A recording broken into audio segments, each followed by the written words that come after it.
రాబోయే పార్లమెంట్ ఎన్నికల్లో బీజేపీ మూడోసారి అధికారంలోకి రావడమే కాకుండా తెలంగాణలోనూ అన్ని పార్లమెంటు సీట్లు గెలుస్తామని రాష్ట్ర బీజేపీ అధికార ప్రతినిధి వీరేందర్ గౌడ్ ధీమా వ్యక్తం చేశారు.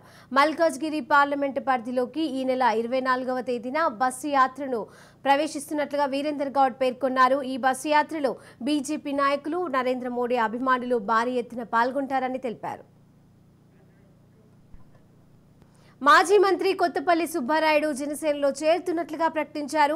పశ్చిమ గోదావరి జిల్లా నరసాపురంలో ఆయన మాట్లాడారు. పవన్ కమిట్మెంట్, ఆశయాలు, సిద్ధాంతాలు, ప్రత్యేక హోదా, అమరావతి రైతులు, రైల్వే జోన్ కోసం ఆయన చేస్తున్న పోరాటాలు నచ్చి ఆ పార్టీలో చేరాలని నిర్ణయం తీసుకుంటున్నట్లుగా చెప్పారు. 2 ఏళ్ల క్రితం నరసాపురాన్ని జిల్లా కేంద్రంగా ప్రకటించాలని జాయింట్ యాక్షన్ కమిటీతో కలిసి కొత్తపల్లిలో పోరాటం చేశానని అన్నారు. ఆ తర్వాత ఆయన వైసీపీ నుంచి సస్పెండ్ చేశారు. అప్పటి నుంచి కొత్తపల్లి రాజకీయాలకు దూరంగా ఉంటూ వచ్చారు. ఇటీవలి కాలంలో ఆయన ఒక ప్రధాన పార్టీలో చేరబోతున్నట్లుగా ఊహాగానాలు షికారు చేశాయి. ఈ నేపథ్యంలో ఆయన జనసేనలో చేరుతున్నట్లుగా ప్రకటించారు.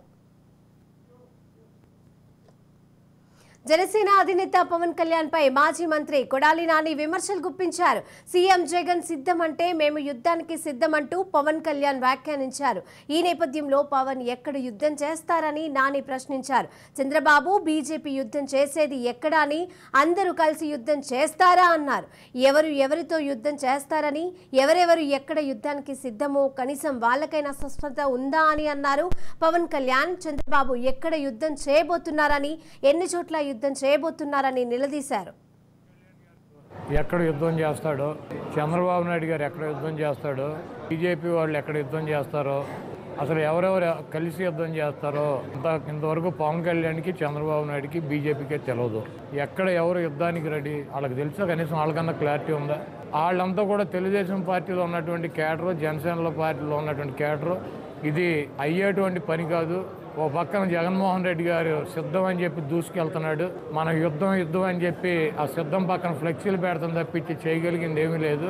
ఎక్కడ ఎవరికి సీట్లు ఇస్తారు, ఎక్కడ ఎవరు పోటీ చేస్తారు అన్నదే వాళ్ళకే క్లారిటీ లేదు. ముందు వాళ్ళ క్లారిటీ తెచ్చుకున్నాక వాళ్ళు సిద్ధమేనా, సయ్యా, యుద్ధమా, ఎవరితో కలిసి ఎవరి మీద యుద్ధం చేస్తారు.